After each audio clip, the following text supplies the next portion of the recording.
जी दोस्तों, once again welcome back at National Scholar. आज की इस वीडियो में आपसे डिस्कस करेंगे साउथ कोरिया की कैस्ट यूनिवर्सिटी की फुली फंडेड स्कॉलरशिप के बारे में। इसकी टाइमलाइन क्या है, इसके लिए डॉक्यूमेंट्स कौन से रिक्वायर्ड हैं, स्कॉलरशिप के बेनिफिट्स क्या हैं और other related terms and condition. So video complete देखिएगा। Let's move toward the laptop screen.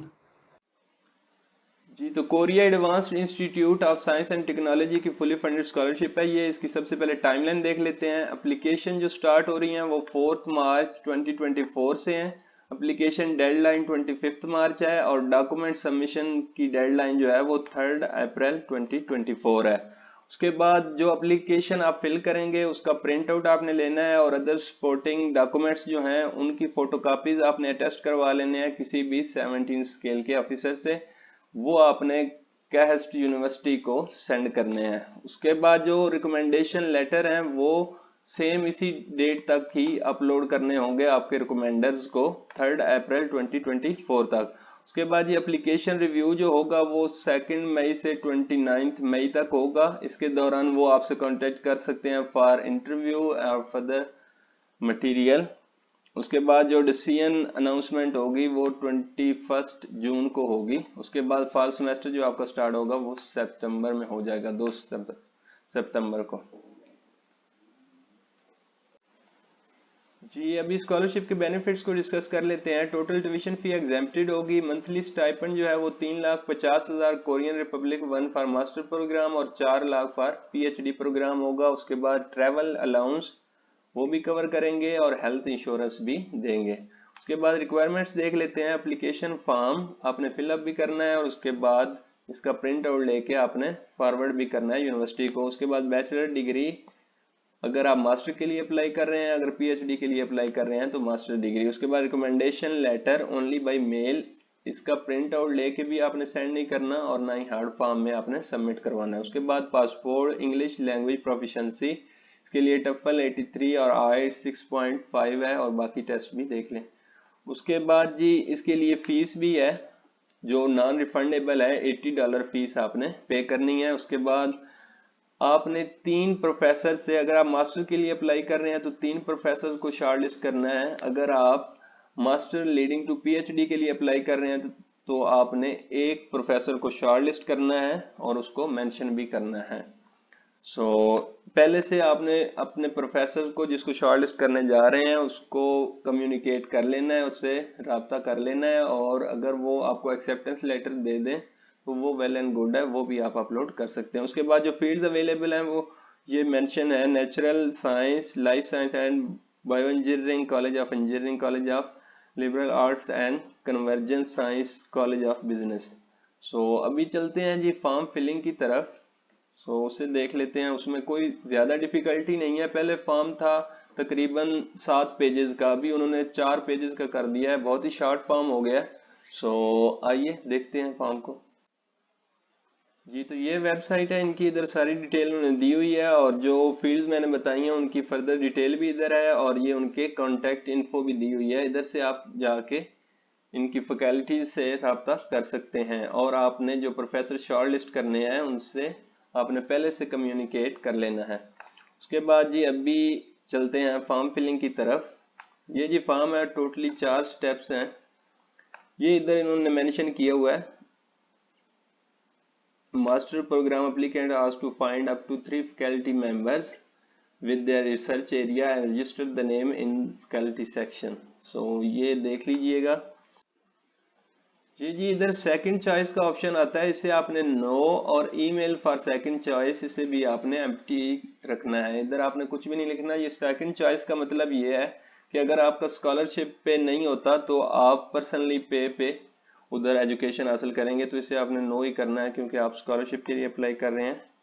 तो उसके बाद नेक्स्ट ये बेसिक इंफॉर्मेशन है, अपने नेम, मेल, पिक्चर अपलोड करनी है, nationality, date of birth, gender. के बाद ये नंबर आपको नहीं मिला हुआ तो इसे आपने एम्प्टी रखना है, मोबाइल नंबर, रेजिडेंशियल एड्रेस। उसके बाद आपने नेक्स्ट कर देना है। जी तो इधर सेकंड स्टेप में आपने सबसे पहले अपनी डिग्रीज की इंफॉर्मेशन फिलअप कर लेनी है, बैचलर की, और अगर पीएचडी के लिए अप्लाई कर रहे हैं तो मास्टर की। इधर आपने starting date, ending date, university select कर लेनी है सर्च के ऑप्शन पे क्लिक करके उसके बाद मेजर CGPA और परसेंटेज, उसके बाद इंग्लिश का टेस्ट इन टेस्टों में से एक देना लाजमी है, वो आपने इधर मेंशन करना है कितने स्कोर है और कब दिया था, डेट भी नीचे मेंशन करनी है। उसके बाद पब्लिकेशन कोई की हुई है तो वो मेंशन करें, वर्क एक्सपीरियंस है तो वो मेंशन करें। उसके बाद लेटर ऑफ रिकमेंडेशन, इधर आपने अपने 2 प्रोफेसर का बायोडाटा मेंशन करना है।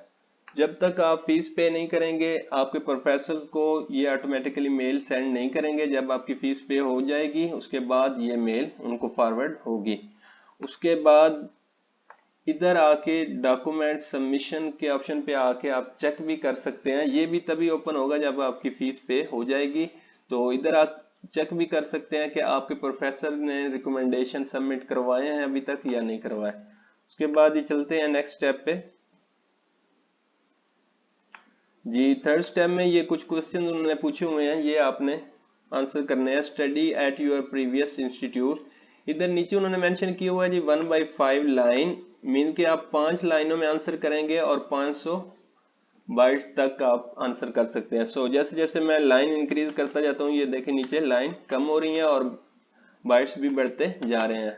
सो इस रिक्वायरमेंट के अंदर रहते हुए आपने इन बॉक्सेस को फिलअप करना है। उसके बाद motivation for choosing this major, वो आपने इधर मेंशन करना है। Outline a brief study plan, next जो क्वेश्चन है वो plan after study, after study में यही मेंशन कीजिएगा कि वापसी आना है, उधर रहने का कोई भी प्लान मेंशन ना कीजिएगा। उसके बाद ऑनर्स एंड अवार्ड्स, अगर कोई मिला हुआ है कोई पब्लिकेशन है वो भी आप इधर मेंशन कर सकते हैं। उसके बाद नेक्स्ट इधर जी उन्होंने कहा हुआ है कि अपनी यूनिवर्सिटी का रैंक मेंशन करें। Introduce any institute previously attend, ये उन्होंने सैंपल दिया हुआ है, इसके मुताबिक ये मैंने खुद से एक बनाया है। रैंकिंग तो मैंने एग्जैक्ट मैच नहीं की, लेकिन इस तरह आप बना सकते हैं। आपने इंटरनेशनल रैंकिंग देखनी है, नेशनल रैंकिंग देखनी है जिस इंस्टीट्यूट में पढ़े हैं, और वो इधर आपने मेंशन कर देनी है। उसके बाद what is motivation for applying for second choice, इधर आपने n/a कर देना है। उसके बाद नेक्स्ट स्टेटमेंट ऑफ पर्पस आपने इधर लिखना है, उसके लिए 20 लाइंस और 500 बाइट्स आप फिलअप कर सकते हैं। इधर देखें ये दोनों लाइंस भी कम हो रही हैं और साथ साथ बाइट्स भी कम हो रहे हैं। सो नेक्स्ट करते हैं जी।